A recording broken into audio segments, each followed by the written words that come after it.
Bom Rapaz, eu dia, quero dizer para vocês que eu estou... bom dia, amigos da Pão com Ovo. Hoje nós aqui nos estúdios, eu mais uma vez em Havana, Pedro Munhoz, Fernando e Alex, né? Vocês aí eu não sei onde é que estão, mas eu estou aqui bem no frio, né? O verão cubano aqui está muito gelado.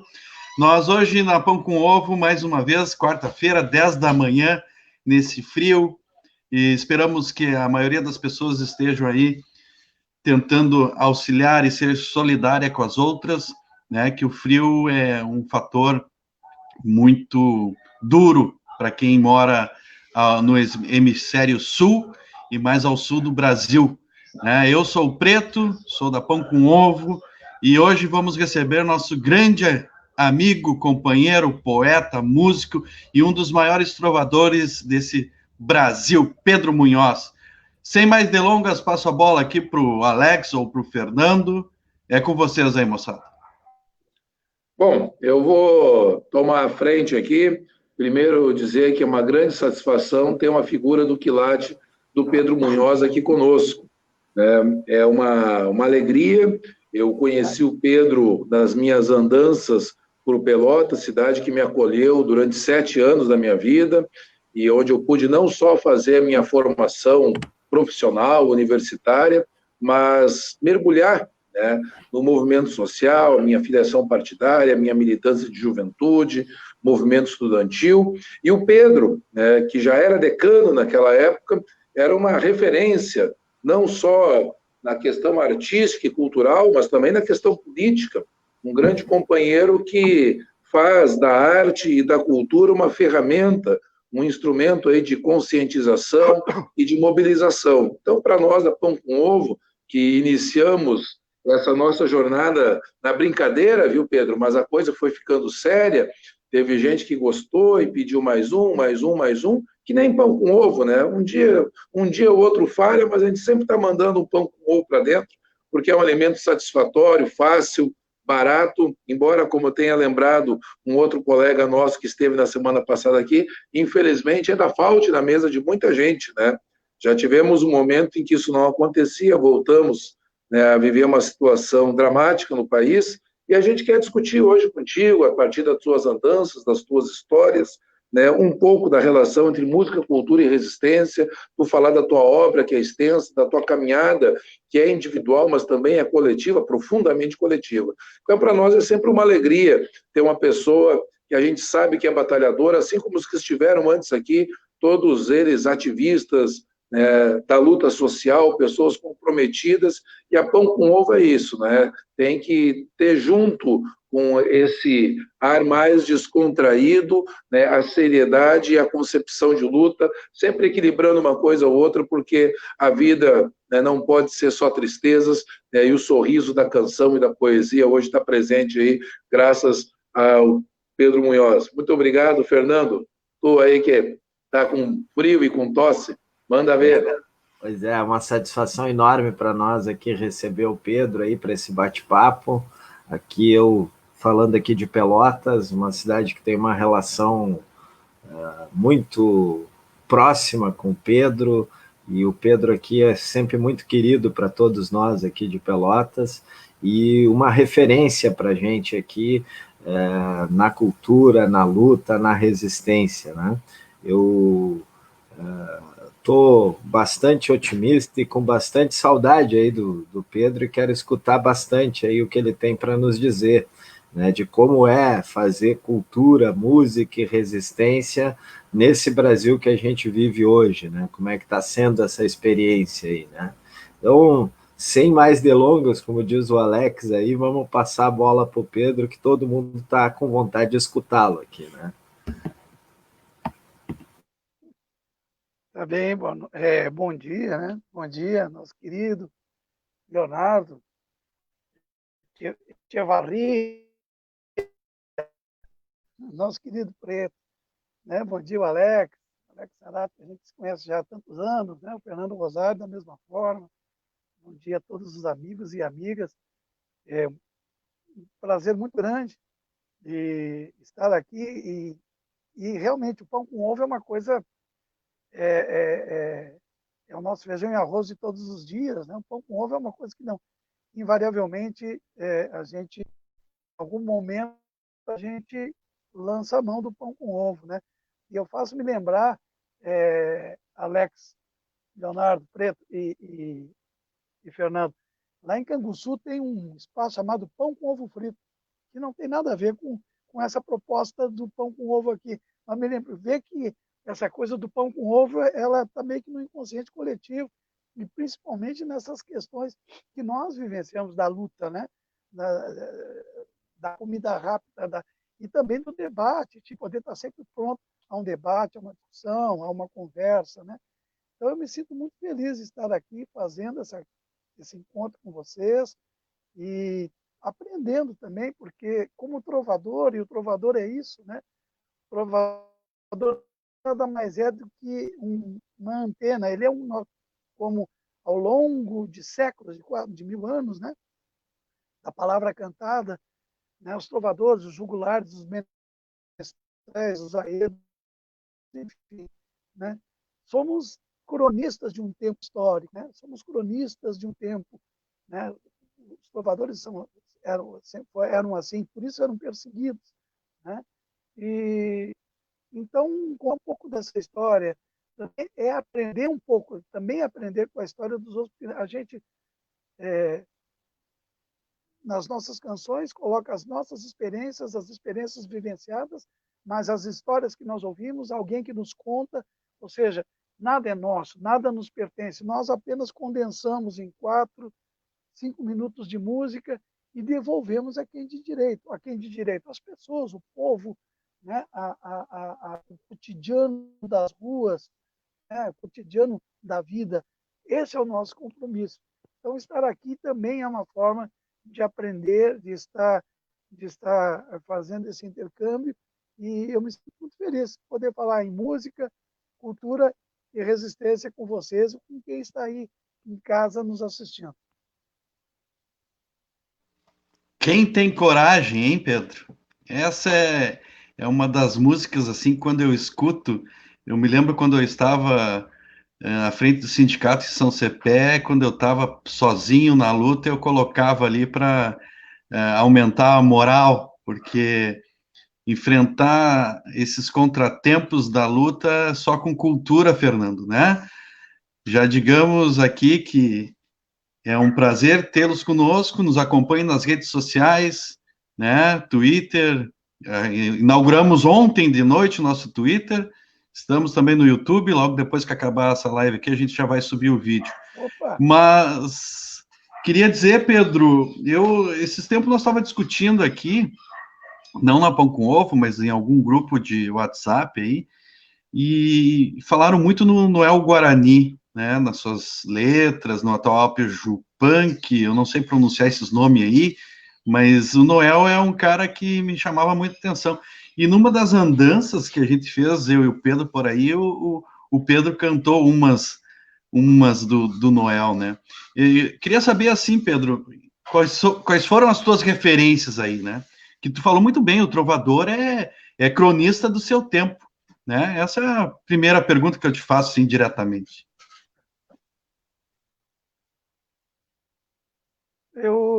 Das minhas referências, eu tenho muitas referências, enfim, porque eu venho de uma casa onde o meu pai era um trabalhador da construção civil e a minha mãe era uma costureira. Meu pai, eu venho de berço brisolista, né?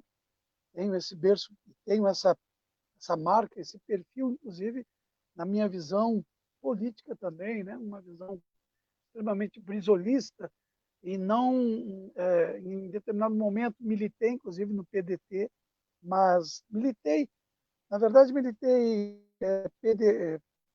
meu pai foi um político a vida toda, foi vereador, acho que 5 ou 6 mandatos. Eu nasci e me criei com meu pai na política. Meu pai organizou, na época da legalidade, organizou um batalhão pé no chão, que era um batalhão que era onde eu nasci, de perto de Porto Alegre. Eu não digo onde nasci, gente, porque a cidade onde eu nasci, ela finge que eu existo. E eu não sei porquê, nunca lembro o nome dela. Então, meu pai organizou um batalhão de trabalhadores do campo, né, embora ele fosse da cidade. E um dia antes, estava no chão, alguma coisa assim. E um dia antes, eles estavam prontos para embarcar e não foram, porque né, todo o processo estava terminando.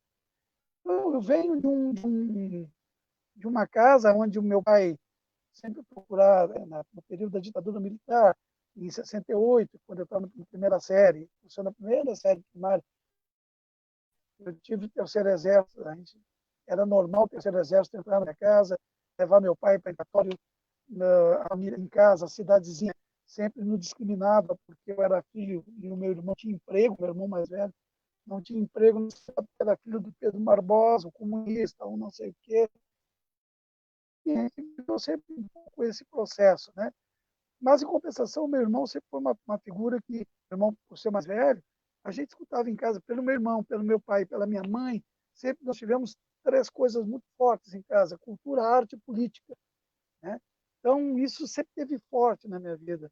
Eu sempre escutei, a gente escutava Teixeirinha, mas a gente lia a Castro Alves, a gente lia Augusto dos Anjos, a gente escutava Gildo de Freitas, mas o meu irmão colocava disco, a gente escutava Johann Sebastian Bach, a gente escutava Portela de Lavino, né, Grande Rodeio Coringa, um programa que tinha na Rádio Farroupilha, né, mas em compensação a gente escutava Chico Buarque, né? A gente era muito, havia uma transversalidade, e o meu pai sempre fazendo um discurso, a gente sabia quem eram os nossos amigos, a gente sabia, eu sempre achava isso na minha cabeça, eu andava e olhava as meninas ricas da cidade e dizia assim, mas as meninas pobres são muito mais bonitas.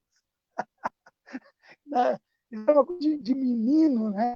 Eu olhava aquelas meninas chiques que estudavam no colégio particular, a gente estudava no coleginho, na escolinha, e elas passavam para a escola banhadas, arrumadas, né?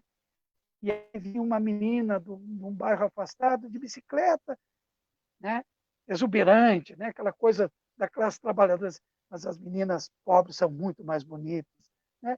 Isso na minha concepção de menino de 8, 9 anos, né? Depois a gente foi morar em Porto Alegre, eu estudava no colégio Fernando Ferrari, pertinho ali na divisa, morava no Cristal, divisa com a Vila Cruzeiro. Aí ia estudar no Fernando Ferrari, que era lá perto da faixa preta. Então, eu atravessava a Vila Cruzeiro do Sul e de vez em quando tinha uns carros que passavam com as meninas, não sei o quê, e tinha as meninas da vila. E eu atravessava pela vila, de vez em quando um corpo, de vez em quando estava lá um corpo estendido no chão, que nem diria João Bosco de Blanc. E tinha as meninas que estudavam comigo, né? E tinha umas loirinhas muito emperequitadas, e tinha umas meninas negras, mas elas são muito mais bonitas. Porque era a concepção de classe. Na minha cabeça isso não passava, não passava, mas já era uma concepção de classe, já era uma concepção de que lado nós estamos, né? E isso, pela pergunta, para fechar lá na pergunta, isso fatalmente, tudo isso desemboca na minha música, né? Desemboca também com o Luiz Gonzaga, com Jackson do Pandeiro, com Elomar, com Xangai, com Geraldo Azevedo, com Vital Farias, que hoje mudou de lado, mas não, a sua obra é inquestionável, né? E com Noel Guarani, que eu escutava Noel Guarani e Jaime Caetano Brau nos programas que tinha na Rádio Guaíba, e eu sempre achei sempre fantástico essa possibilidade da palavra do trovador, dele ou dela, mas no caso do trovador, e nesse caso representado pelo Atahualpa Yupan, pelo Noel Guarani, pelo Jorge Cafrune, pelo Daniel Viglietti, a possibilidade de tu, de ter um violão, ter essa capacidade de convencimento com a tua canção, com o teu poema, sem fazer muito barulho, com o teu instrumento solitário e andar por aí. Isso, para mim, fez parte tanto quanto o Érico Veríssimo com um livro chamado Aventuras de Tibiquera. Eu achava aquilo fantástico, aquele livro. Quem puder, tiver filho, dê Aventuras de Tibiquera para o seu filho ler. Aquilo Aventuras de Tibiquera, Noel Guarani, Ataúpa Yupanqui, A Solidão do Caminhante, isso faz parte da minha vida, faz parte da minha arte. Às vezes as pessoas, o Pedro canta sozinho porque não quer pagar músico. Mas você tem um colega ou uma colega com um pensamento imediatista, um pensamento desse tipo. Eu nunca dei bola. Eu disse, gente, esse trabalho que a gente faz não é simplesmente ser músico, ou ser poeta, ou ser compositor como profissão. Isso é, sim, uma profissão, mas há num mundo melhor. Se eu não acreditasse em tudo isso, eu não iria para o palco com o meu violão dizer as coisas, e escrever e dizer aquilo que eu penso e aquilo que eu escuto, que, como eu já disse, eu junto e sintetizo em 4 ou 5 minutos de música e devolvo a vida, porque nada é nosso, nós somos consequência de quem veio antes de nós e seremos consequência e causaremos consequência para quem virá depois de nós. Isso é um processo que faz parte, que nós fazemos parte de um tempo histórico. E esse tempo histórico nós temos que estar muito, muito, muito, muito atentos e coerentes a ele. Para encerrar, eu sempre digo o seguinte, daqui a 1000 anos, quando os arqueólogos de daqui a 1000 anos, não sei se serão arqueólogos, seja lá quem for, e começarem a buscar as catacumbas, os desencavos, as profundidades, e começarem a encontrar placa de McDonald's, começarem a encontrar tênis Nike, começarem a encontrar, mas afinal, que civilização era essa do século XX? Quem era a civilização? Quem eram esses? E começarem a encontrar figuras, tipo um discurso perdido. Imagina um discurso perdido feito por alguém, do Jair Bolsonaro. Quem era esse cara? Quem são essas figuras? Mas, em compensação, vão encontrar, em algum momento, né, um poema de Patativa do Assaré. Vão encontrar, com certeza, quem sabe, um manuscrito ou uma canção perdida de Atahualpa Yupanqui. Vão encontrar, quem sabe, uma canção desesperada e pedindo justiça e igualdade de um Noel Guarani. Ou seja, nós temos e passaremos para a história como alguém coerente e que soube dizer não a esse tempo de barbárie, como diria Rosa Luxemburgo, que nós vivemos. Então, eu sou isso. Eu sou tudo isso e sou nada. Eu sou um objeto, eu sou um ser em permanente construção, até o final, até o último dia. Tanto é que estou escrevendo um livro num caderno, comprei um caderno de 200 folhas e estou escrevendo, eu me nego a escrever de computador, estou escrevendo manuscrito, a história da minha vida, ano a ano. Se vai virar livro, se vai virar alguma coisa, não sei, mas as minhas histórias principais estão ali. E depois vou escrever um outro, e vai ser histórias que eu esqueci de contar, porque vai ter muita coisa que vai passar. Então, depois, passado esse processo, eu vou escrever um outro, histórias que eu esqueci de contar. E, evidentemente, algumas donzelas, algumas ex-donzelas, algumas senhoras arrependidas, alguns fatos, evidentemente, respeitando, algumas coisas a gente vai omitir, ou não vai omitir, não, vai deixar, né? Agora, muita coisa será contada. Os meus acertos, mas principalmente os meus erros, que eu agradeço sempre por errar todos os dias. E errar é um processo de aprender permanente. Isso não estou fazendo aqui uma fala bonita. Eu erro muito, eu erro muito e peco muito e cometo muitos erros. Mas é com eles que eu aprendo. Então, é assim que a gente vai levando a nossa obra, assim que a gente vai levando a nossa vida, os nossos poemas e as nossas canções. Leonardo, vou pedir a palavra aqui, porque essa primeira fala do Pedro, ela nos emociona muito. Eu vou dizer assim, Pedro, eu vou fazer uma referência aqui. Eu tenho um amigo que acabou de chegar da Espanha e ele fez o mestrado e o doutorado dele em cima da obra do Patativa do Assaré, né? E é muito bacana porque ele é gaúcho e ele se identificou profundamente, né, com um homem que não chegou a completar a primeira série, né, mas que tinha uma visão de mundo fantástica, deslumbrante, profunda, verdadeira, né?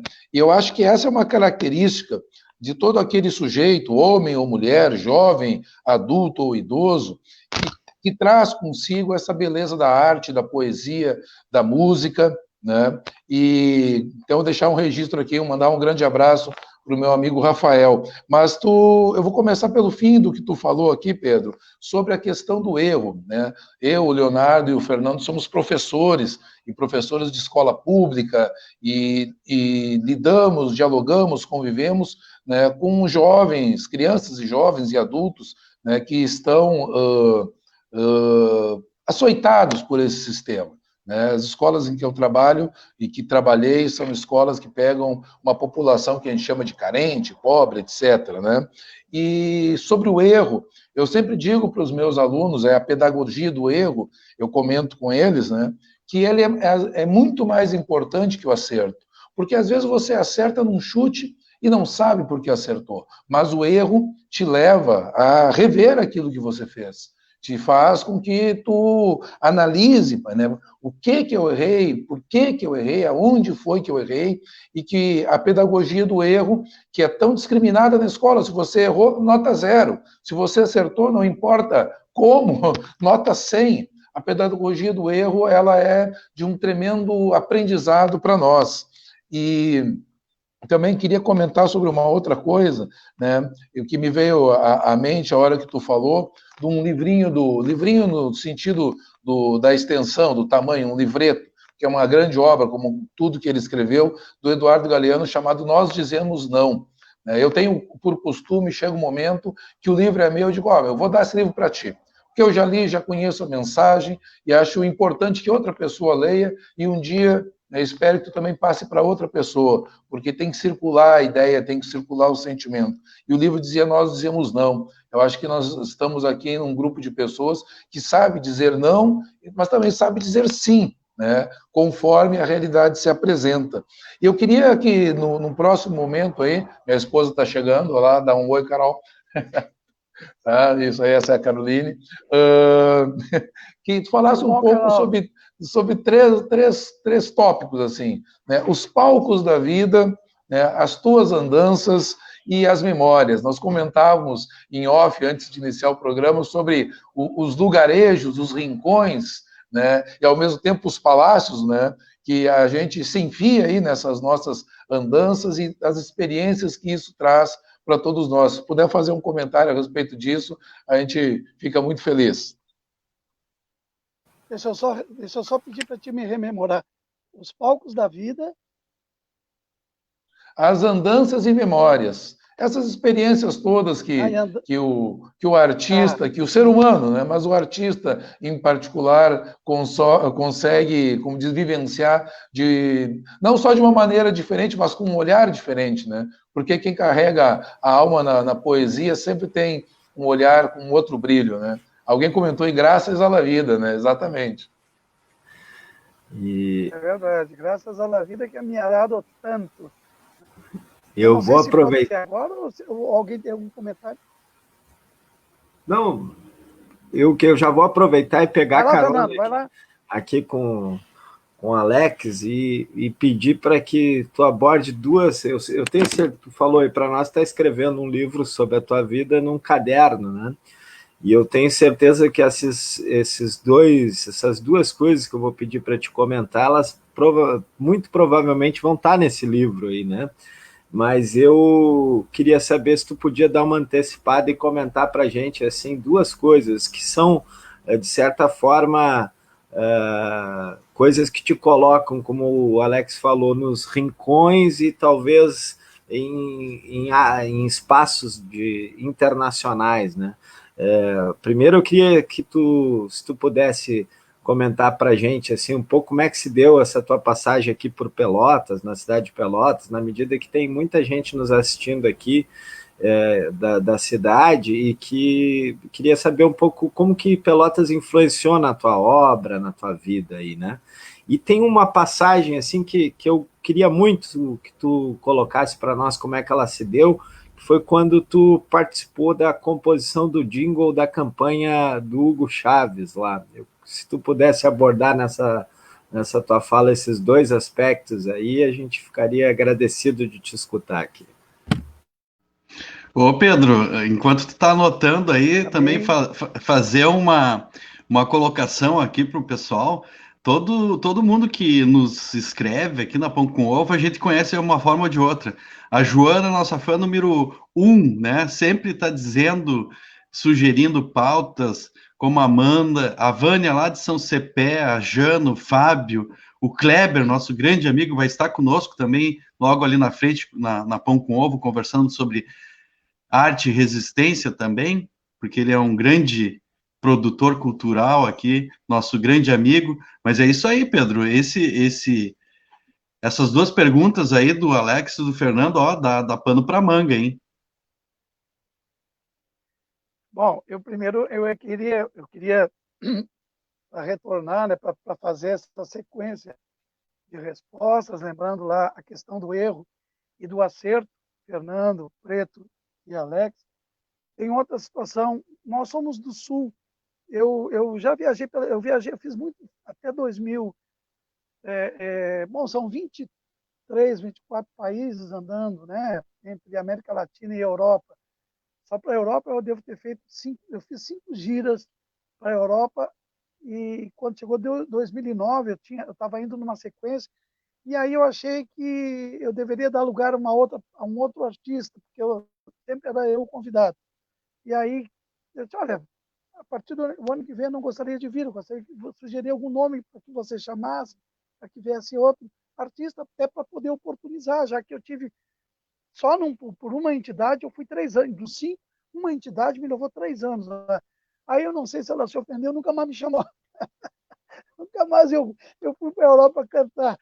Mas eu estou dizendo isso porque eu, numa ida a Portugal e Espanha, que eu fiquei 2 meses percorrendo Portugal e Espanha, eu entendi da nossa melancolia, eu entendi da nossa tristeza, eu entendi da nossa introspecção, né? Quando eu vejo vocês aí vestidos, agasalhados, né? Coisa que eu fazia, que eu gosto muito, é, eu, o frio, né? A inquietude, a introspecção nos leva a uma profunda. Nós somos melancólicos, tanto quanto aqui no sertão, o sertanejo, o camponês aqui, ele é melancólico. A pampa e o sertão são muito parecidas. O sertão é uma, é uma pampa sem chuva, sem vento, sem frio. E a pampa é um sertão com vento, chuva e frio, né? E verde. Mas se equivalem muito, são muito parecidas. Extremamente. E, para voltar nisso, falando do erro e o acerto, também Alex, Preto e Fernando, nós temos uma característica, nós só estamos alegres, homens da ponta do sul como nós somos, né? Não do Rio Grande do Sul. Eu acho que nós temos uma diferenciação do estado. Nós somos do sul, e o sul do sul nos dá uma reflexão mais profunda, até porque a maneira como nós somos explorados, o oligarca, ele nos explora pelas distâncias do latifúndio, né? Então, ele faz uma. O jeito dele explorar é mais não, pode ver que a exploração tem esse processo. Quando as coisas são muito próximas, o explorador ele já chega e já te explora, dependendo das situações. No Nordeste, pequenos proprietários, né? O fazendeiro ele chega e já impõe. Para quem conhece o Norte, como o Alex dizia, na Pampa, nessa visão das lonjuras, a exploração ela vem silenciosa, ela vem vindo. Então, ao mesmo tempo que somos explorados, temos tempo para pensar. Estou falando de tudo isso porque, como eu disse, Chiru Antunes, que é um grande amigo aí de Pelotas, dizia: nós só estamos alegres quando nós estamos tristes. E é verdade. E aí eu sempre digo, eu sempre prefiro a tristeza do que a alegria, porque a tristeza é sempre sincera, a alegria não. Né? É que nem o acerto, Fernando, e o erro. O erro, né? O Renato, embora eu seja gremista, mas não gosto do Renato, até pelas suas posições políticas, O Renato deu um título para o Fluminense com um gol de barriga. Ele acertou sem querer. Né? Acertou sem querer. Se é que dá para fazer uma comparação num tema tão profundo como nós estamos fazendo. Mas vamos usar um. Né? O cara, de repente o cara coçou a cabeça e a bola bateu na cabeça dele, ou o cara esticou a barriga e a bola bateu na barriga. Isso é um acerto? Não é um acerto. Né? É algo que aconteceu de um detalhe. Agora, a tristeza não. A tristeza nos deixa, nos coloca no fundo, ou nos emerge, né? Ou nos traz para cima, ou nos faz, né? Um pesadelo nos faz, a tormenta nos leva ao nosso inferno zodiacal, até nós sairmos dali e recuperarmos. Eu tenho um poema que diz assim: tenho morrido muitas vezes. Depois, respiro fundo, lavo o rosto, sigo em frente. Não é fácil morrer. Difícil é renascer, fingir-se de sol, cegar a lua, beber o mar. Detestável seria ter a covardia dos que me mataram. Eu sigo renascendo. Eles seguem covardes. Você ser assassinado covardemente, né, por alguma pessoa da tua relação, seja ela em que nível for, é muito triste. É triste demais. Né? Eu não lembro das alegrias que eu tive com essas pessoas, mas tem uma lição profunda da tristeza que me deixaram. Né? Então, só para dar o... E entrando na questão, Alex, dos palcos da vida, as andanças e as memórias, é muito interessante. E, para mim, todo palco é palco. Todo palco, ele possa ser um palco italiano, possa ser num acampamento, num assentamento, num salão paroquial, num fundão do sertão, ou, quem sabe, num auditório de um sindicato, de um pequeno sindicato rural, lá no interior, não sei de onde, não importa. O palco, ele é aquele momento que tu tem. Né? Primeiro, para respeitar quem te escuta, para respeitar quem vai ali buscar alguma coisa. Muitas vezes são pessoas que não te conhecem, não sabem quem tu é, né? Nunca te viram, mas em compensação, quando nós terminamos uma apresentação, tanto eu quanto eles, eu sei que alguma coisa eu deixei e alguma coisa eu estou levando, até porque muitas vezes, durante as apresentações, eu sempre digo: alguém tem uma história para contar? Alguém quer recitar um poema? Olha, cantei essa música, essa música lembra alguém? Lembra alguma situação? Às vezes levanta um trabalhador, uma trabalhadora, um camponês, uma camponesa, que vem e faz um relato, né? Gera emoção. Né? O palco sempre é uma grande surpresa, ele sempre é uma boa e agradável surpresa. Simplesmente porque eu sempre acreditei no milagre das coisas simples. Eu nunca acreditei na grande produção, Não, é o milagre do simples que faz as coisas acontecer. E aí, por essas andanças, eu lembro de várias. Né? Eu lembro de, como lá no Pará, cantando rodeado de pistoleiros. Mas eu lembro uma vez aí no Rio Grande do Sul, em São Gabriel, eu estava num hotel, eu fui cantar, e estava num hotel, né, da cidade, um hotel até com uma certa condição, e uma menina acampada, sem terra, chegou na porta do hotel e não deixaram ela entrar. Ela disse: eu queria falar com o Pedro Munhoz. Coisa que na época me emocionou, e hoje ainda me emociona. E aí alguém me chamou: tem alguém na portaria que quer falar com o senhor. Eu disse: o que foi? Aí cheguei lá numa menina. Eu disse: eu sabia que o senhor estava aqui em 2006 e eu queria comprar um disco seu.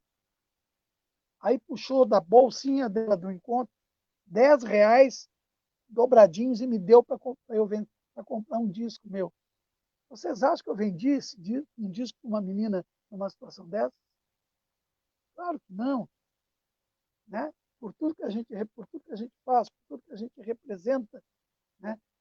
Uma vez no leste mineiro, uma senhorinha também disse: o senhor tem disco aí? Eu estava atarantado, correndo, andando, ia sair dali, ia cantar, ia para outro lugar. Então, não dei a atenção necessária para ela. Né? Eu tinha minha segunda filha, a recém-nascida, E a minha companheira, na época, estava com a minha filha, ela pediu para segurar a minha filha, e eu atabalhoado, com pressa. Eu disse, o senhor tem disco para vender?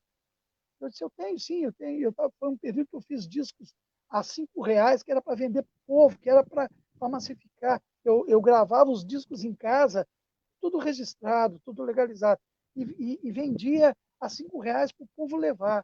Mas aquele dia eu estava também com pouca paciência. E a mesma coisa, eu queria comprar um disco seu.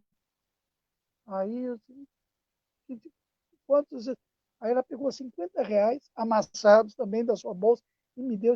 Eu queria só ver quanto é que dá de disco aqui. Eu queria levar para mim e para os meus companheiros no acampamento. Cara, isso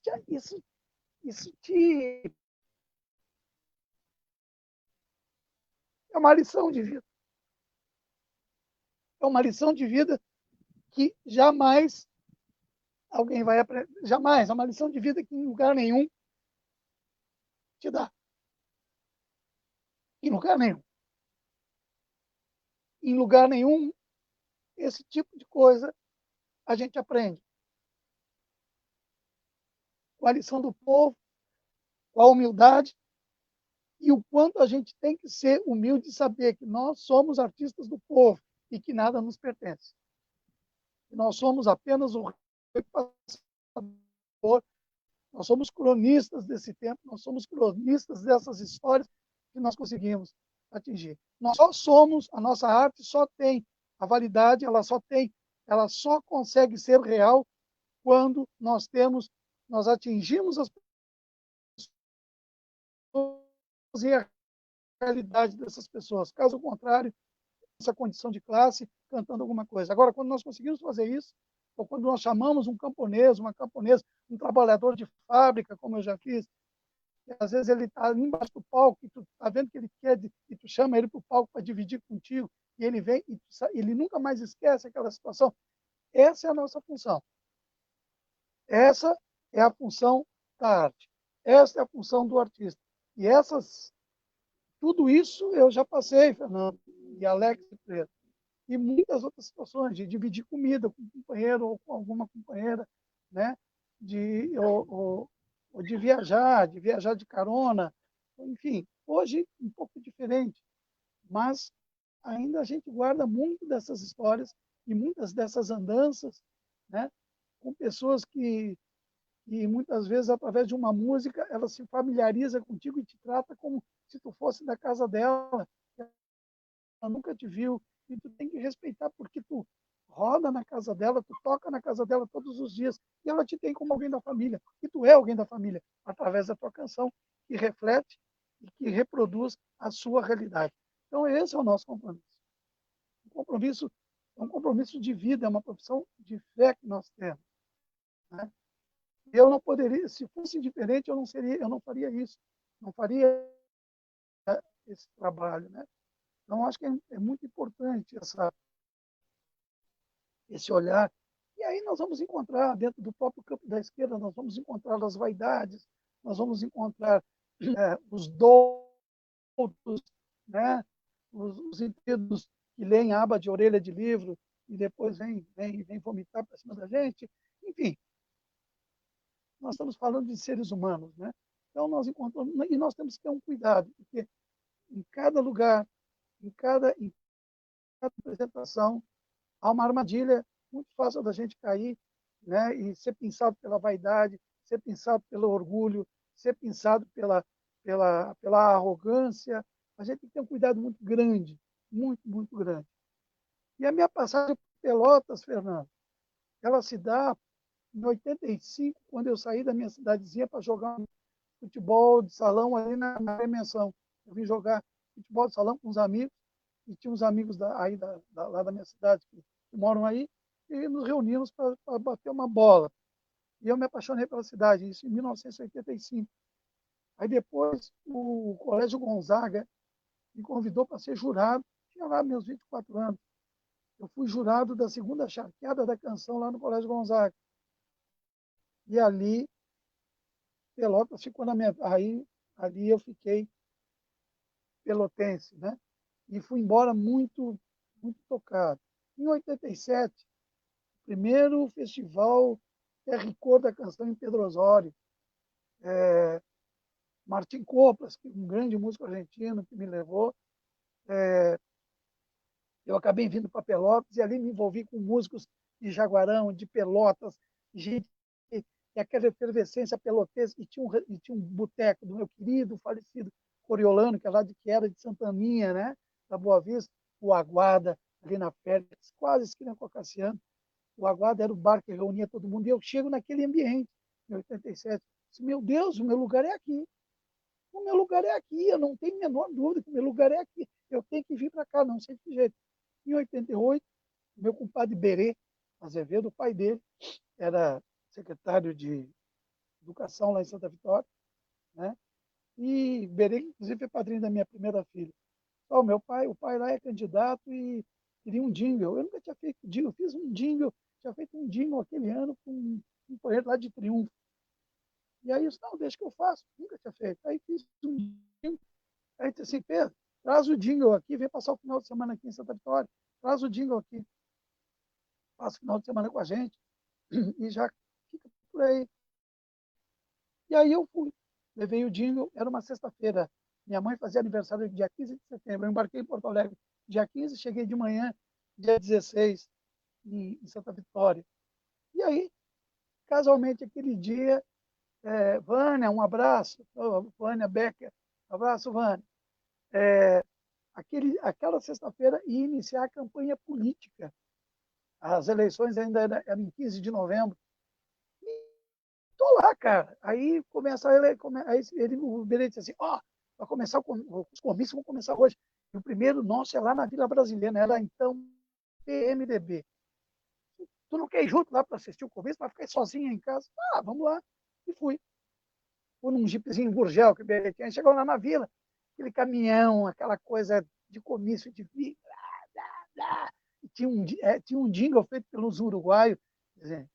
Inclusive, não vou cantar o nome do camarada, porque o camarada é meio da administração aí de Pelotas e é uma decepção.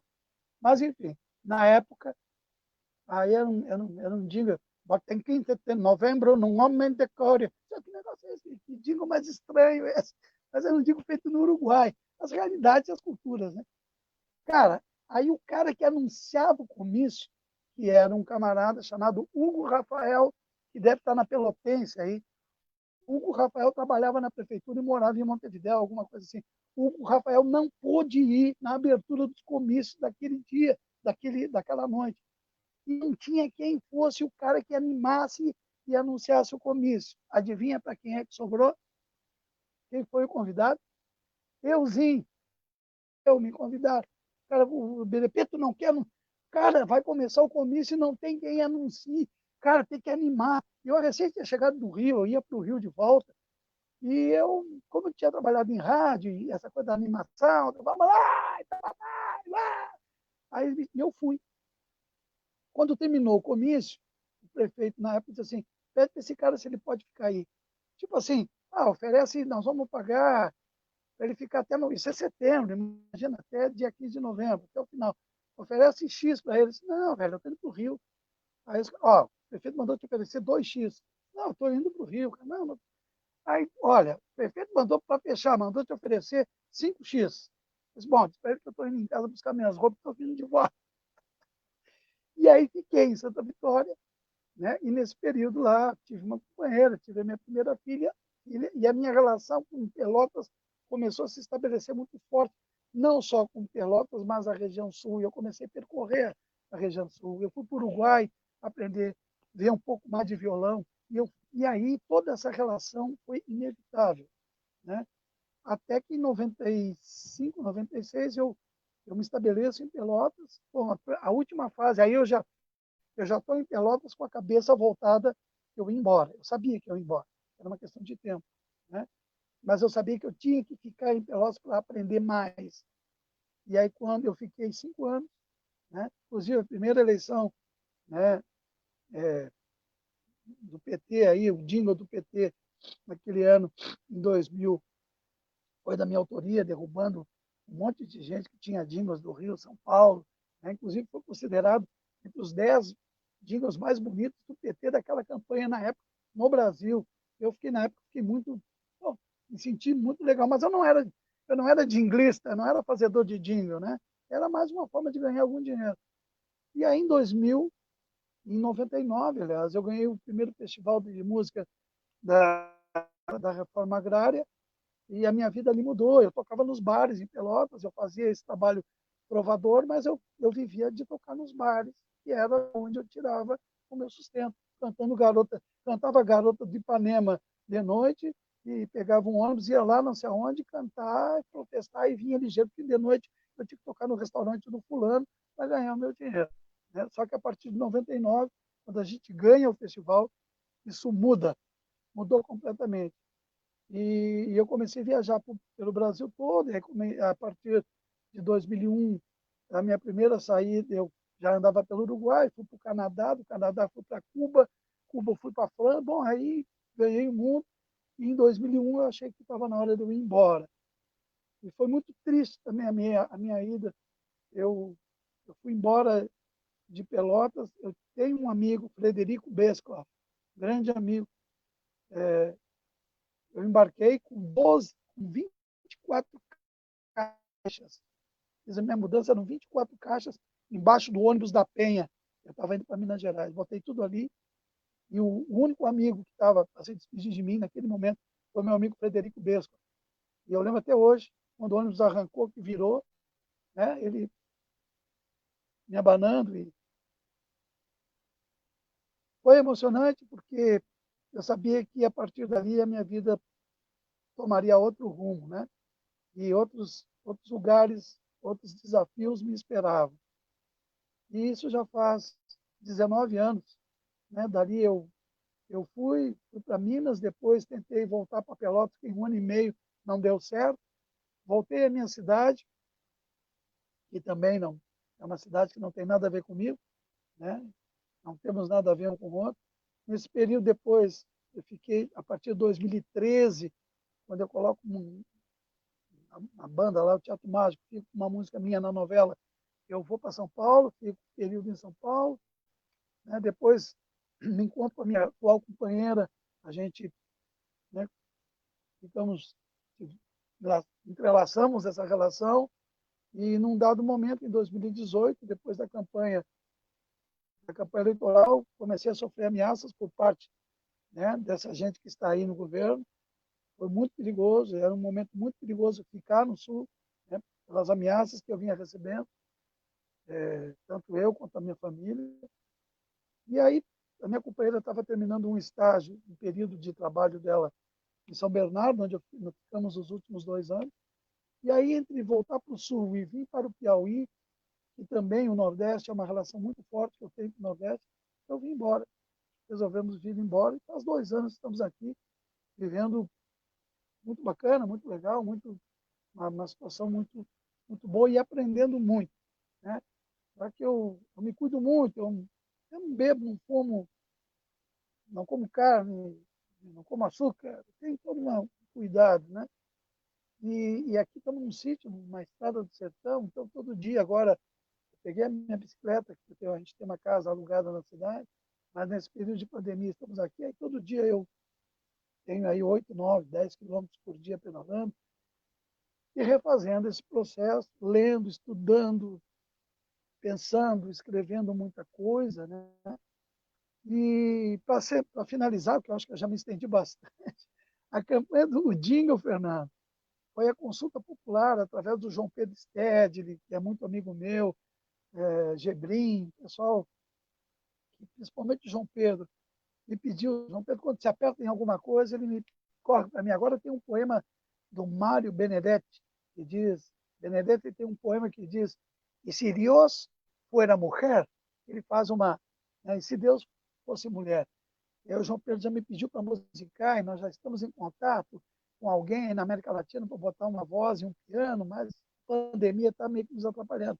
E naquele momento o João Pedro disse, Pedro, nós precisamos de um jingle, né, numa versão em português e espanhol para rodar na Venezuela e para rodar aqui no Brasil. Cara, ia para amanhã isso, aquelas coisas, né? E aí eu fiz. Quem aí não quem entrar no YouTube aí vai ver que tem uma canção. E quem gravou foi o Héctor Rojas, que é um chileno lá de Curicó, que vivia em Porto Alegre, mas naquele momento estava em Pelotas, né? Eu vim de São Paulo, não lembro onde é que eu andava, eu vim para Pelotas para gravar com o meu querido Leonardo Rodrigues, um grande amigo nosso aí. Na época, nós trabalhamos muito tempo no estúdio, fizemos muitos jingles, e aí eu chamei o Héctor para gravar o jingle em espanhol, porque aí ele tem um charango, tem toda uma ambientação latino-americana, né? E esse jingle rodou o mundo, né? Rodou a América Latina, porque ele era para ser usado só no Brasil, a versão em português era para ser usada só na Venezuela, mas a versão em espanhol ficou muito boa, segundo o pessoal na Venezuela, e esse jingle acabou ganhando a América Latina, né? E, claro, deixa a gente muito feliz, deixa a gente muito contente, principalmente saber que a gente contribuiu, né? Na última campanha do Hugo Chávez, né? Que eu tive a oportunidade de estar com ele algumas vezes, né? Uma figura muito, muito bacana. E para encerrar a fala, Fernando, em 2005, creio, no Fórum Social Mundial, o Hugo Chávez veio e eu fui cantar. Ele estava no palco. Quando eu terminei de cantar, ele veio em minha direção. Foi a primeira vez que nós tivemos um contato. E eu não sabia o que fazer. Eu estava com o violão, eu fiquei em pé e peguei o violão e botei assim ao meu lado, como se fosse um fuzil, né? Botei ao meu lado esquerdo, né? Segurei e bati continência para ele. E ele ficou em prontidão e bateu continência para mim. Douglas Mansur, que é um grande fotógrafo em São Paulo, fotógrafo da Resistência, tem essa foto e até hoje está lá com ele. Eu tenho que resgatar essa foto, que é um momento histórico da minha vida que inesquecível também, né? É um pouco isso, gente. Falei demais. Que momento, hein, Pedro? Fernando, Alex e amigos que nos acompanham aqui na Pão com Ovo, o Pedro falou que um dos motivos dele ir a Pelotas foi o futebol. Eu me lembro que eu e o Pedro estavam aí numas andanças da vida e nós num hotel e logo ali na frente nós estamos passando assim, né? E tem um campo de futebol. É isso aí, Pedro. E aí eu olho aquele campo de futebol, aquela goleira, louco para chutar uma bola, eu digo, mas assim, sem saber, né? Pedro, daqui, ali onde aquele guri tá batendo aquela bola, eu toco no ângulo. O Pedro se vira e diz no mesmo momento, mas aí eu pego. Aí me quebrou, né? Aí meu sonho de jogador de futebol acabou ali, né? Aí eu descubro que o Pedro era um excelente goleiro, né? Mas são coisas da vida, né? Te lembra disso, né, Pedro? Opa, me lembro, lá em Várzea Alta, acho que foi no Espírito Santo, a gente fazendo uma gira lá num lugar frio, parecia que a gente estava no sul, numa região do café, lembra? Por aí.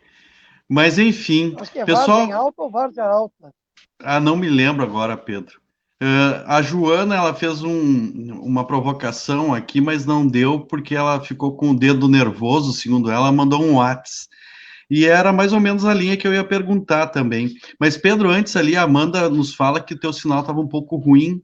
E eu acho que em algum momento ali das tuas falas anteriores ele deu uma cortada. Mas eu acho que agora está tudo bem. Mas qualquer coisa a gente aponta aqui para ti. Tudo bem? Né? Para daqui a pouco tu. Mas o sol está chegando. O sol está chegando bem aí. De vez em quando dá uma cortada, mas qualquer coisa a gente te fala aí tu sai e entra para ver se soluciona. E o que a Joana fez a pergunta no sentido assim, existe arte e a arte engajada, tem diferença nisso? Porque tem muito artista por aí que diz que não existe arte engajada, eu não sou desse time, enfim. E nos sigam aí, né, nas redes sociais, o Alex está inquieto ali, né? É muito bom. Essa coisa que o Pedro falou do sertão é muito interessante. Quando eu morei lá em Correntes, em 1900, em Guaraná com rolha, a gente sai aqui do Rio Grande do Sul, um frio, chega em Recife, Me lembro até hoje, um calor do cão, rapaz, era 40 graus, 50, para mim era 1000 graus aquilo lá. Chego no hotel, dou um presente pro pessoal do hotel lá, meu nariz acaba em sangue, rapaz, eu acho que deu uns 20 litros de sangue, não sei o que aconteceu. Mas o interessante, assim, quando a gente vai para o interior, aí a cidade é Pernambuco, lá no interior, no sertão mesmo, uma grande seca assolava aquela região nos anos 80. Aí aquelas imagens que a gente olhava aqui no sul, aqui no sul tinha enchente, para variar, né? Em Santa Catarina também foi assolada naquele ano. A gente chega no interior lá do sertão, cara, era muito louco. Era aquelas imagens do gado seco morto no campo, né? Eu me lembro que na cidade de Correntes a gente era cada 15 dias tinha que comprar leite para estocar. Isso que a gente era privilegiado, porque o sertanejo lá não tinha nem isso, né? Nós éramos alguma coisa lá no meio do sertão, mas isso me fez uma pessoa diferente, porque sempre quando a gente volta para o Rio Grande do Sul aqui, os caras se acham, meu. Os caras, Fernando, Alex, os caras se acham, Pedro. O gaúcho é a última bolacha do pacote estragada, né? Porque eu me lembro, eu estava dando aula na região central em 2003, Pedro, e aí teve uma grande seca também. Aí os gaúchos aqui, né, não aguentam um ano de seca, nem 6 meses, Fernando. Teve cara se matando, não sei o que, e aí eu dizia nas aulas, cara, vai morar no sertão, vai ver o que é a luta daquele povo em mais de 10, 20, 30, 40 anos de seca. Vai lá que tu vai aprender. E para finalizar, que eu já estou falando demais, Pedro, aí tinha uns alunos que diziam assim, tu é baiano, professor? E eu, como assim baiano? Baiano é a expressão que se usava, pelo menos naquela região ali, aqui do Rio Grande do Sul, para quem não sabe andar a cavalo. Tu imagina? Aí eu dei risada, né, Alex? Aí eu digo, não, peraí. O gaúcho chamando o baiano que não sabe andar a cavalo, eu digo, vai pegar o baiano que mora no sertão, vai ver como é que é a indumentária do cabra macho lá, toda de couro, porque vaqueiro, exato, vaqueiro. Vai lá, Fernando. Vai lá entrar no meio dos espinhos, atrás do gado. O gaúcho com a sua bombachinha que não entra nem a 2 metros para frente quando tem espinho. Aí eles ficaram pensando, mas como assim, professor? Assim, bem assim. Já falei demais. Ô, Leonardo. Rapidinho. Sim. Não, por favor, Pedro. Fechar rapidinho. Muitos dos vaqueiros perdem o olho, furam o olho no meio da vegetação seca, né? Porque para buscar o boi, né? Tem uns que fazem, tem algumas situações que é de competição, mas enfim, mas com tudo que entram, né? E tem uma maneira de cavalgar, mas muitos perdem o olho, muitas vezes ficam com um olho só, que perdem exatamente nessa atividade. Mas, viu, Pedro, Fernando, Leonardo, é curioso porque eu morei 2 vezes no Nordeste também. E a primeira vez que eu morei no Nordeste foi mais ou menos nessa mesma época, Leonardo. Eu cheguei na Bahia em 1985. E eu cheguei justamente no ano em que estava finalmente virando a seca, porque houve uma seca muito grande, né, no início da década de 80 lá. E eu morei numa cidade também do sertão, né? Eu morei em Senhor do Bonfim, mais ou menos 400 quilômetros de Salvador, no sentido do interior, né? E nós chegamos no período em que estava... Cantei lá esse ano. Ah, que legal. Esse tempo, um ano atrás, mais ou menos, eu até entrei naquele Google Street View para ver a minha rua lá em Senhor Bonfim, a casa que eu morava só mudou a pintura e uma coisinha ou outra, mas está lá até hoje, né? E foi um choque cultural tremendo, né? Desde o linguajar, o abecedário, né, do nordestino, que é falado diferente, a comida, o pessoal via o chimarrão, porque meus pais não abriram mão do chimarrão nunca, né? Na Bahia, em Alagoas, no Pará, sempre teve a erva mate lá em casa. Mas, ao mesmo tempo, aquilo foi uma lição, cara, tremenda, né? Porque é o mesmo problema, né, Leonardo? Quando eu voltei ao Sul, Depois morei no Nordeste de novo, daí morei em Alagoas, morei perto de Arapiraca, numa cidadezinha chamada Traipu, né? Tu estava me E seguindo, hein, Alex? Tu estava me seguindo.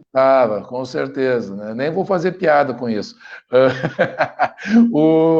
E essas experiências, né, ajudaram a moldar muito a visão de mundo que eu tenho, de compreender as realidades distintas e principalmente esse mito, né, do gaúcho ou do sulista trabalhador e em relação ao nordestino supostamente vadio, preguiçoso, indolente. Né? Eu digo, rapaz, você precisa pegar uma lavoura em que está virada em areia seca e olhar lá o sertanejo capinando aquilo, na esperança de que venha a chuva, porque a chuva no sertão é impressionante. Quando eu cheguei em Traipu, era março de 94, rapaz, estava uma seca tão grande. Tu olhava assim, tu só via 2 tons, era cinza ou bege, né?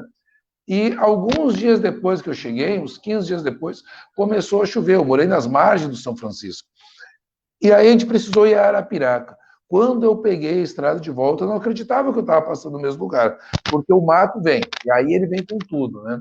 Mas é uma experiência interessante, porque faz parte das nossas andanças, mas não adianta andar se você não perceber, não adianta andar se você não sentir. Eu tenho uma história, viu, Pedro? Eu acho muito legal quando as pessoas contam historinhas assim que, tipo, tu não lembra o que tu comeu na semana passada, mas tu lembra uma história lá de 20, 30 anos atrás, que nem tu sabe explicar por que você tem aquela memória. Mas é do nosso palco, o palco da educação. Eu sempre digo que é o meu palco, né? Eu trabalho muito com improviso em aula. E eu tinha uma aluna, não vou falar o nome dela aqui, né? Mas que era uma menina extremamente limitada. Ela tinha, inclusive, suspeito eu, dislexia, que ela estava no ensino médio, mas tinha tremendas dificuldades. Mas era uma guria que não faltava aula. Ela já era mais velha, ela já tinha perto dos 30 anos de idade e tinha voltado a estudar. Podia estar chovendo canivete, ela estava na aula. Faltava 80% da turma, mas ela estava lá. E numa dessas aulas, né, eu dei uma aula sobre hidrografia do Brasil. Fiz um desenho no quadro, mostrei as bacias hidrográficas, os usos dos rios, né, nas suas múltiplas utilidades, das nossas águas, que hoje estão à venda nesse país, né? E também falei da nossa costa litorânea, a Amazônia Azul, Barará, e pedi um trabalho. Essa menina tinha uma letra muito ruim e uma dificuldade tremenda de escrita. Mas ela chegou e me entregou um trabalho, eu vou encerrar só contando esse desfecho, porque me emociona muito essa história toda vez que eu lembro, que ela escreveu o seguinte: o Brasil é todo rios e o resto é mar. E essa, usando a palavra do Paulo Freire, né, que não aparece no corretor ortográfico, essa boniteza apareceu ali, uma poesia que não queria ser poesia, mas se transformou em poesia. Pela maneira com que ela conseguiu se expressar e principalmente pelo olhar que a gente tem que ter sobre as coisas simples, sobre as coisas bonitas, sobre o esforço do nosso povo, no trabalho, no estudo, na luta cotidiana. É um prazer enorme ouvir as tuas histórias e a gente ouve como se o tempo não passasse, Pedro. Muito obrigado. Eu acho que quem está nos ouvindo está tendo uma tremenda lição de vida, né? E eu queria, só para encerrar mesmo, que tu falasse um pouco desse papel da resistência. Eu sei que tu é ganhador, entre outras coisas, daquele prêmio da canção do MST, lá em Palmeiras das Missões. Eu tive esse CD durante muito tempo e, como tantas outras coisas da vida, se extraviaram. Eu espero que tenha sido bem extraviada, né? Mas esse papel do artista, do posicionamento e da resistência, para a gente fazer o nosso povo mais feliz, não só no momento da música, da poesia, mas da conquista também. Só para... Eu sempre faço uma retomada rápida. Eu vou muito a Senhor do Bonfim, Alex. Lá tem as escolas Família Agrícola, Senhor do Bonfim, Itiúba, aquela região ali. Inclusive, esse ano eu já rodei por lá.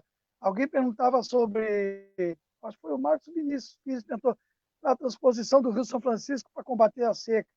Eu digo, aqui, a transposição do Rio São Francisco resolve quanto o problema da seca no Nordeste. Marcos, a questão da seca no Nordeste não é combater a seca, e sim conviver com a seca. São questões bem diferentes. Da ontem, a minha companheira aqui de movimento social, onde fez um documento e onde se falava isso, né? Programas sociais, saber os invernos, né? O inverno no Nordeste, para quem não sabe, é de dezembro a março, que é o inverno para nós aqui é a chuva, é o período da chuva, quando se junta, quando se acumula a chuva, tem uma cisterna. Tem aqui, se der para ver, vocês vão ver. Não sei se dá para ver uma cisterna ali. Dá para ver? Não. Ali é uma cisterna. Nós temos aqui, tem a cisterna. Quer dizer, tem todo um processo de economia de água.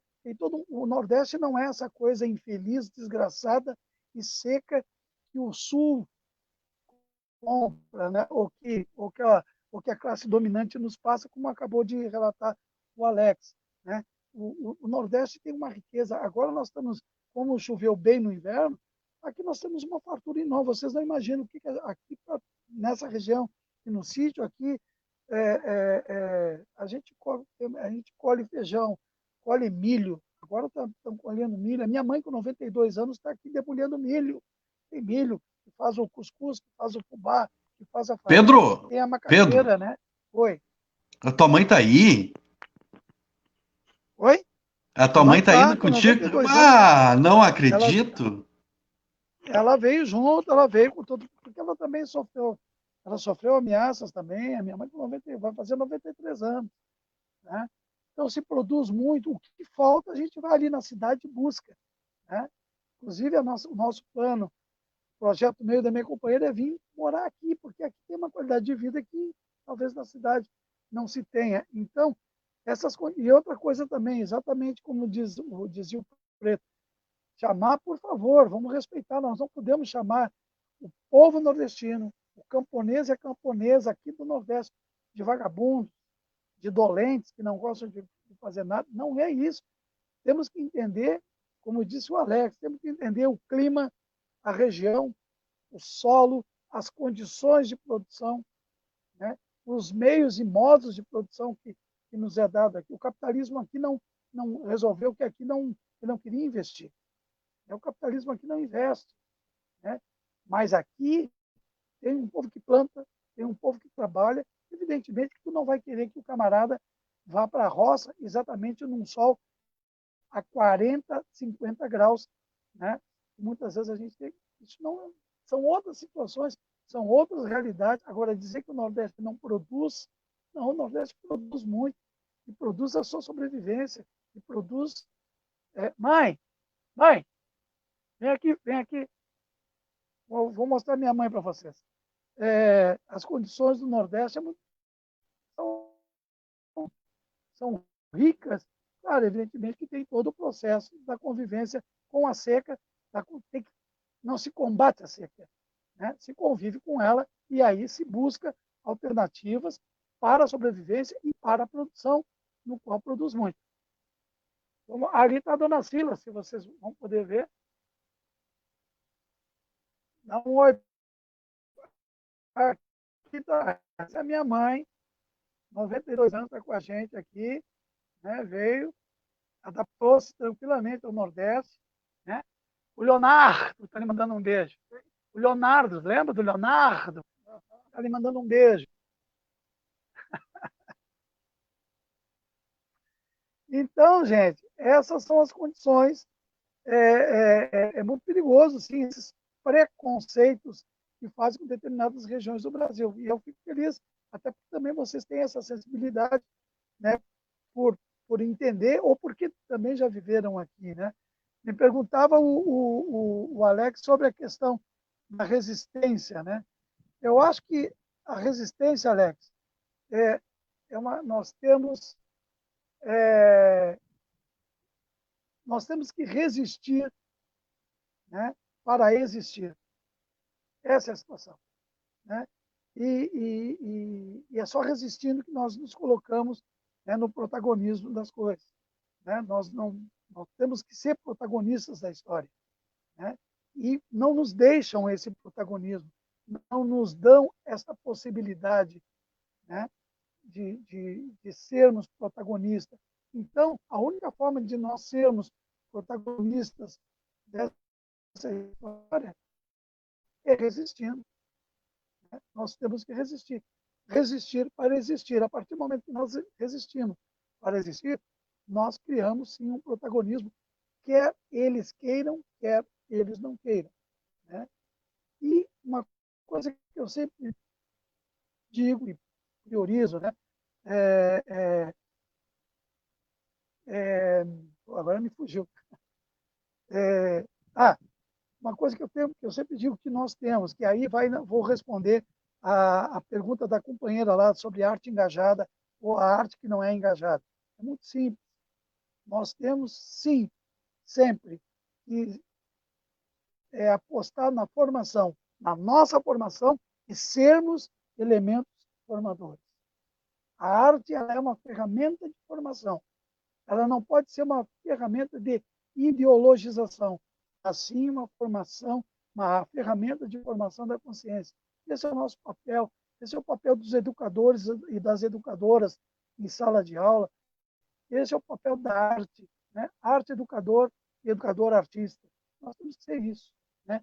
E aí, quando existe a arte ou a arte engajada, eu penso como diria o Paulo Freire, nós temos que ter um entendimento do meio que nós vivemos e saber de que lado nós estamos. Né?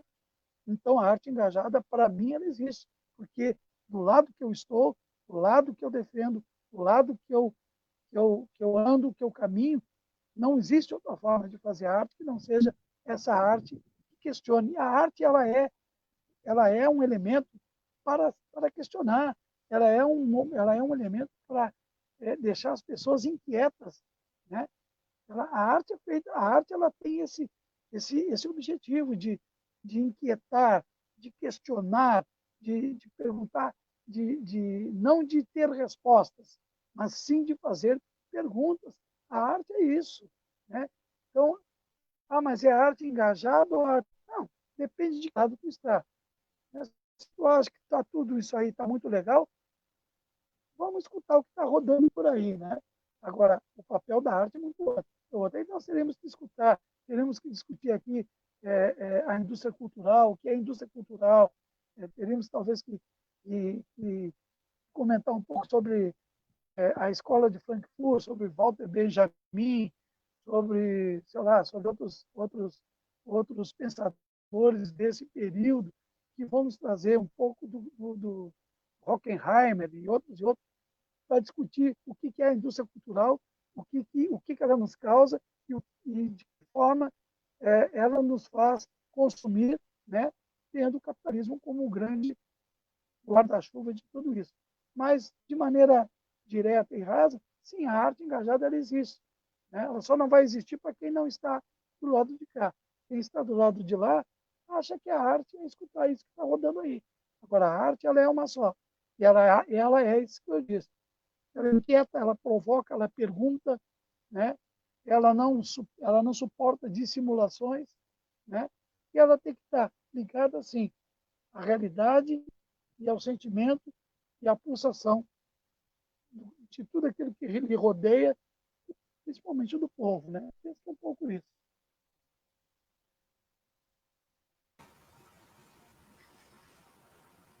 Para pegar um pouco aí, já nos encaminhando aí para o final, queria primeiro agradecer aí a participação do Pedro, dizer que é sempre muito bom escutar, e esse debate que a gente fez aqui, eu debatendo com vocês três, assim, vocês têm toda uma caminhada aí espalhada de terem morado em vários lugares, né?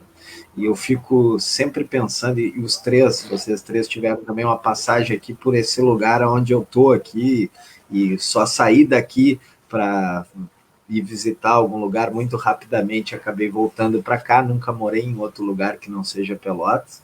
E Pelotas tem uma característica que é muito interessante, porque aqui é uma cidade que acolhe todo mundo que chegar aqui de qualquer lugar vai ser bem recebido, vai ser acolhido aqui. Agora, tem uma outra coisa que, em contrapartida com isso, que a grande maioria do povo de Pelotas tem a tendência, porque se basta com a cidade, gosta daqui, tá tranquilo, tem a tendência de achar que o mundo é uma porção de terra em volta da cidade de Pelotas, né? Não está preocupado muito com o que está acontecendo fora daqui. E essas experiências dessas pessoas que passam por aqui acabam nos trazendo um pouco isso, né? A gente precisa disso, né? Acho que um pouco se completa essa coisa, né? De acolher todo mundo e ter essa dificuldade de enxergar as coisas que estão acontecendo fora daqui, né? E o Pedro colocou aí para nós agora, por último, a questão da indústria cultural, né? E eu acho que eu pelo menos me sinto na necessidade de agradecer para o Pedro de ter feito durante toda a caminhada histórica dele, aí, da vida dele, a resistência para não deixar que a arte dele vire mercadoria, né? Acho que essa é a grande sacada e o grande legado aí de toda a arte, de toda a produção do Pedro, né? De não deixar que a arte dele vire mercadoria e estar sempre do lado da luta dos trabalhadores. Ele começou a história dele nos contando que lá, quando ele tinha 8, 9 anos, despertava nele uma certa consciência de classe, quando ele achava as meninas trabalhadoras, operárias lá mais bonitas. Eu acho que isso seguiu nele ali, foi uma coisa que é importante a gente reverenciar aí, né? A gente tem a arte do Pedro e o próprio Pedro aí como um horizonte de alguém que não se deixou vender para essa máquina poderosa da indústria cultural que tenta todo mundo, né? Então, para mim é sempre uma satisfação, foi uma satisfação enorme escutar o Pedro aqui. Se deixasse aí, a gente passava aí 5, 6 horas conversando aqui, e o tempo, a gente nem sente o tempo passar, né? Então, queria agradecer aí o Pedro, dizer para ele que a gente vai continuar com o pé na luta e o ouvido coladinho no rádio para ver o que ele tem para nos dizer aí, para ver o que ele tem para cantar, quais são as trovas que ele vai nos mandar que vão inspirar a nossa luta e a nossa caminhada.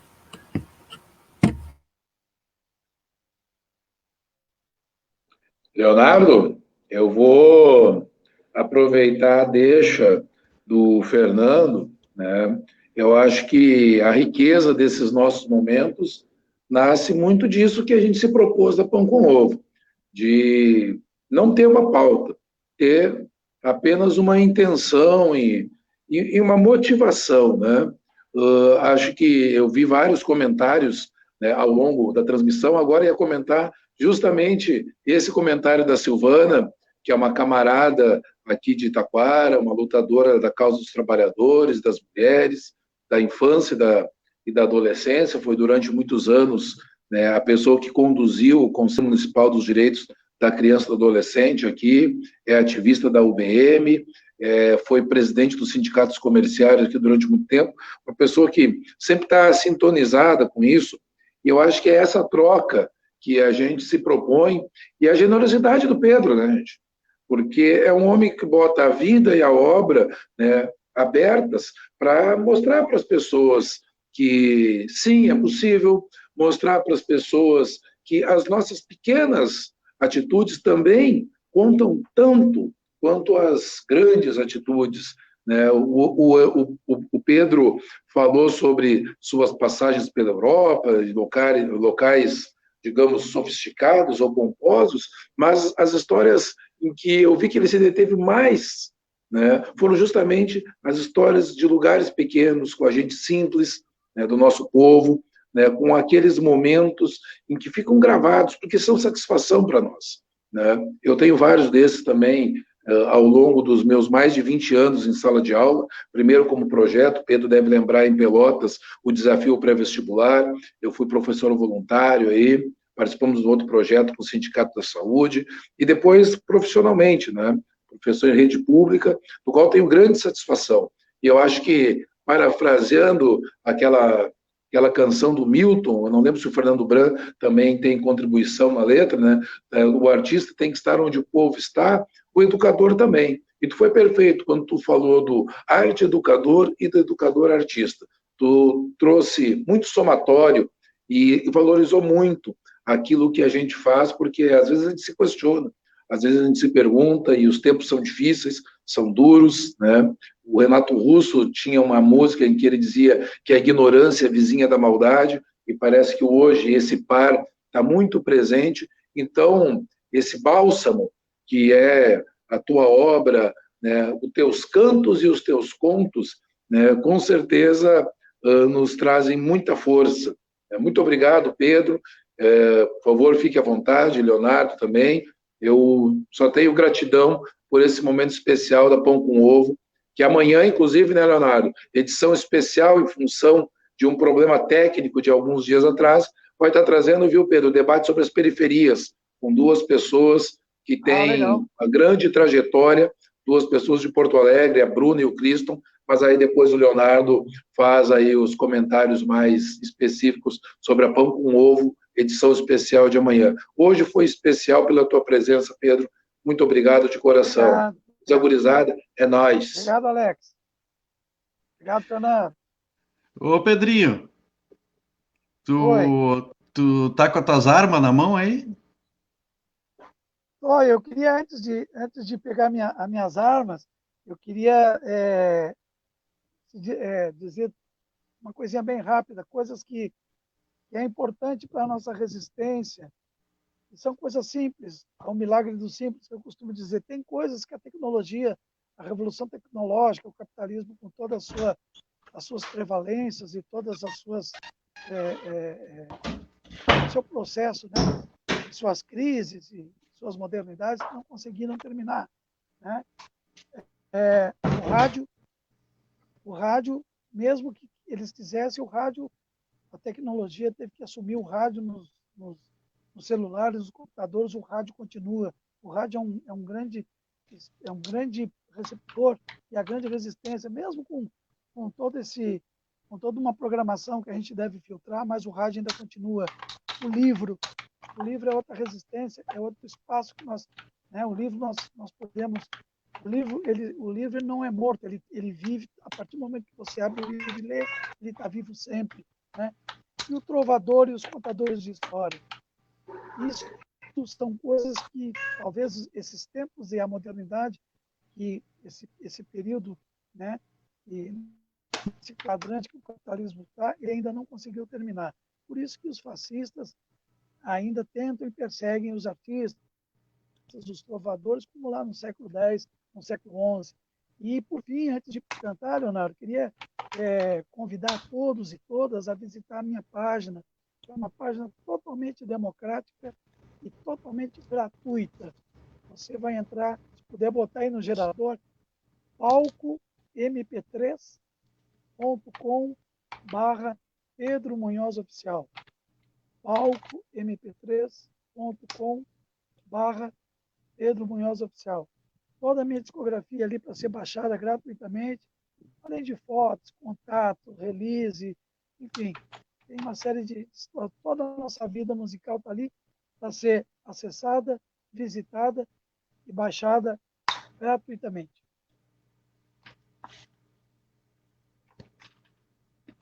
Olha aí, ó, Pedro. Tá aí na tela, enquanto o pessoal... É isso aí.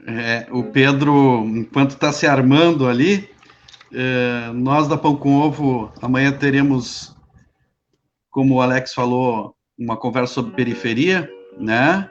Olha aí, já estamos escutando. A gente estava muito nervoso, Pedro. Dá para escutar. Se o Pedro ia dar uma canja para nós ou não, né? Mas não é mais o meu momento, nem o momento da Pão com Ovo. Seguimos com Pedro. Agora é contigo. Quando tu encerrar, encerrou. Quando não encerrar, não encerrou. Estamos contigo. Tá bem. Então, para vocês, para os meus amigos, Preto, o Alex e o Fernando, né? Leonardo Preto, que eu conheço há tantos anos, o Alex também, e ao nosso querido Fernando Rosário. Um poema chamado Escuta a Sabedoria, Reparta o Conhecimento, que tem a ver com o que nós conversamos agora.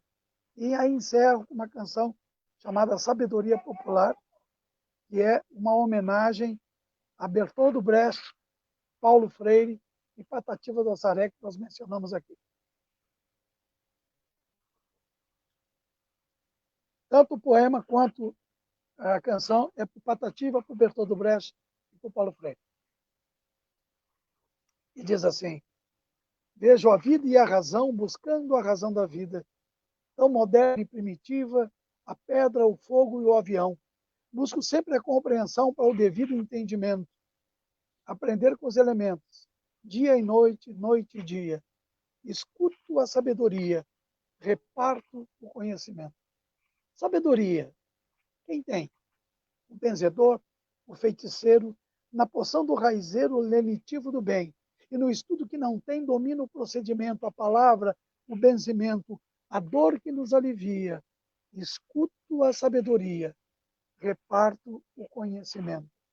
E quando nasceu a palavra, alguém pode nos dizer quem ajudou a escrever? A quem pertence esta lavra? Antes mesmo veio a fala, gesto, som e movimento. Organizou o pensamento, o olhar da poesia. Escuto a sabedoria, reparto o conhecimento. O contador de histórias, o pintor de outras eras, jornalista das cavernas na parede da memória. Nunca sonhou com a glória, sequer reconhecimento. Foi passando ensinamentos, rupestre filosofia. Escuto a sabedoria, reparto o conhecimento. E quem deu a medida certa, 2 mais 1, que virou 3, e quem contou de 1 a 10, para o ímpar, nada resta. E quem fez da curva uma reta, imaginando monumentos, sem o ferro e o cimento, sabia porque sabia? Escuto a sabedoria, reparto o conhecimento. A terra, a semente e o pão, a escuridão e a luz, na bússola que conduz, vento, vela e embarcação, o atrito e a explosão, a calma e o discernimento, a intuição e o tempo. Quando um cego já dizia, escuto a sabedoria, reparto o conhecimento.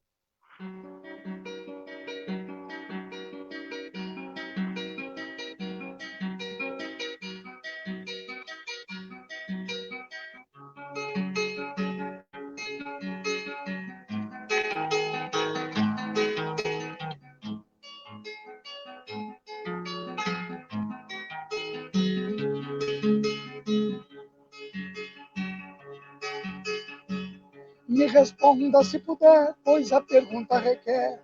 Então pergunto, seu moço, qual missão de ensinar, repartir e vivenciar, aprendendo com o povo.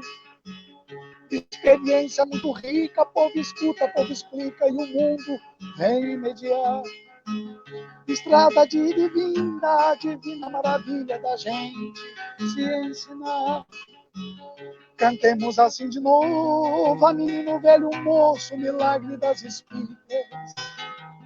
É o verde da plantação, é a chuva no sertão, eu te ensino, tu me ensinas.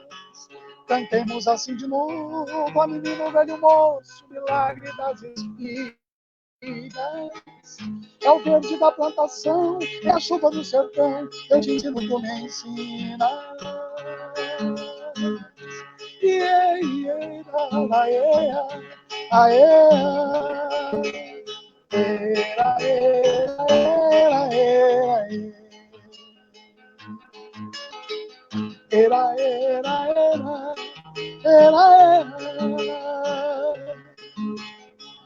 A resposta não é tudo, ensinar é estar junto, dividir, multiplicar.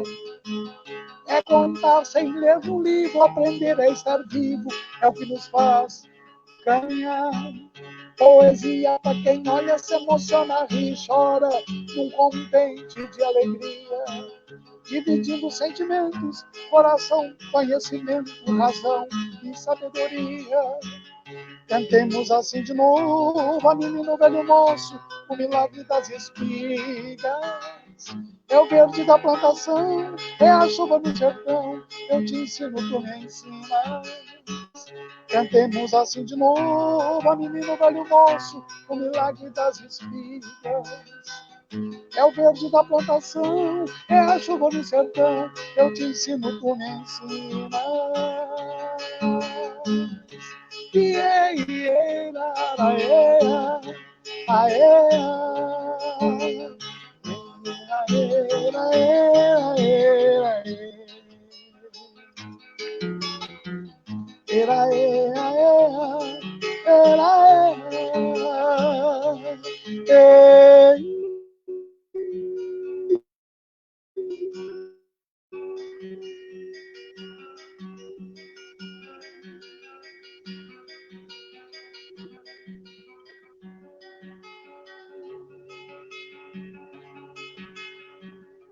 Aê, aê, aê.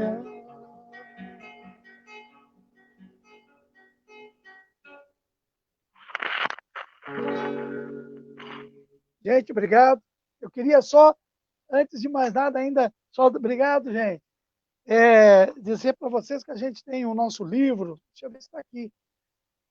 Tem o nosso livro, Poemais opa, tá aqui. Poemais e Outras Canções Urgentes, que é um livro e um DVD, muito embora hoje o DVD já esteja fora de...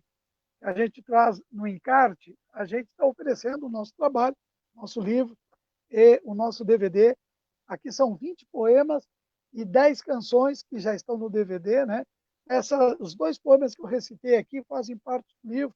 Quem quiser, se estiver interessado em adquirir, eu vou deixar um telefone aqui, Leonardo, Alex e Fernando, se puder colocar para nós aí, através da nossa companheira Josi Souza, que é quem nos produz, que é a minha companheira que trabalha, que nos faz essa parte.